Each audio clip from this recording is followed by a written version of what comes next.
ನಮಸ್ಕಾರಗಳು ಸ್ನೇಹಿತರೆ. ಜೀವನದಲ್ಲಿ ಯಾವುದಾದ್ರೂ ಒಳ್ಳೆಯ ಕೆಲಸ ಮಾಡಬೇಕು, ಯಾರಿಗಾದರೂ ಕೆಟ್ಟದ್ದನ್ನು ಬಗೆಯಬಾರ್ದು. ಏಕೆಂದರೆ ಈ ಕಲಿಯುಗದಲ್ಲಿ ಮಾಡಿದ ಕಾರ್ಯ ಕರ್ಮದ ಮುಖಾಂತರ ಅನುಭವಿಸಬೇಕು ಅಂತ ಹೇಳ್ತಾರೆ. ಗೆಳೆಯರೆ, ಮೊದಲು ತಾತ ಮಾಡಿದ ಕಾರ್ಯ ಮೊಮ್ಮಗನೋ ಅಥವಾ ತಂದೆ ಮಾಡಿದ ಕಾರ್ಯ ಮಗನೋ ಕರ್ಮದ ಮುಖಾಂತರ ಭೋಗಿಸಬೇಕಾಗಿತ್ತು. ಹಳ್ಳಿಯಲ್ಲಿ ಹೇಳ್ತಿದ್ರು, ಇದು ನೀನು ತಾತನೋ ತಂದೆನೋ ಮಾಡಿದ ಕರ್ಮದ ಫಲ ನೀನು ಅನುಭವಿಸುವಂಥ. ಸ್ನೇಹಿತರೆ, ಕಾಲ ಬದಲಾಗಿದೆ. ಮಾಡಿದುಣ್ಣೋ ಮಾರೆ ಅನ್ನೋ ಹಾಗೆ ಇವಾಗ ನಾವು ಮಾಡಿದ ಪುಣ್ಯ ಪಾಪಗಳಿಗೆ ನಾವೇ ಪ್ರತಿಫಲ ಉಣಬೇಕು. ಹಾಗಾದರೆ ಕರ್ಮ ಎಂದರೇನು? ವಿವಿಧ ರೀತಿಯ ಕರ್ಮಗಳು ಇರ್ತವೆ. ಆಧ್ಯಾತ್ಮಿಕ ಜೀವನದಲ್ಲಿ ಕರ್ಮವು ಒಂದು ಭಾಗವಹಿಸುತ್ತದೆ.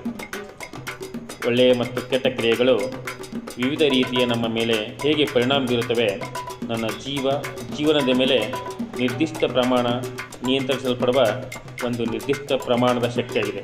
ಸ್ನೇಹಿತರೆ, ಕರ್ಮ ದೇಹ ಅಥವಾ ಜೀವನಕ್ಕೆ ಕಾರಣೀಭೂತವಾದ ಕಾರಣಾತ್ಮಕ ದೇಹ. ಸ್ನೇಹಿತರೆ, ಸೃಷ್ಟಿಯು ಕರುಣಾಮಯಿ. ನಿಮ್ಮ ಜೀವದ ಚೈತನ್ಯವು ದಿನನಿತ್ಯ ಒಳ್ಳೆಯ ಕ್ರಿಯೆಯೊಂದಿಗೆ ಆರಂಭಿಸಿ ಪ್ರಕೃತಿಯು ನಿಮಗೆ ನಿಭಾಯಿಸಬಲ್ಲ ನೆನಪುಗಳ ಒಂದು ಭಾಗವನ್ನು ಅಂದರೆ ಪ್ರಾರಬ್ಧ ಮುಖಾಂತರ ಕರ್ಮವನ್ನು ಒಳ್ಳೆಯ ರೀತಿಯಿಂದ ನೀಡುತ್ತದೆ.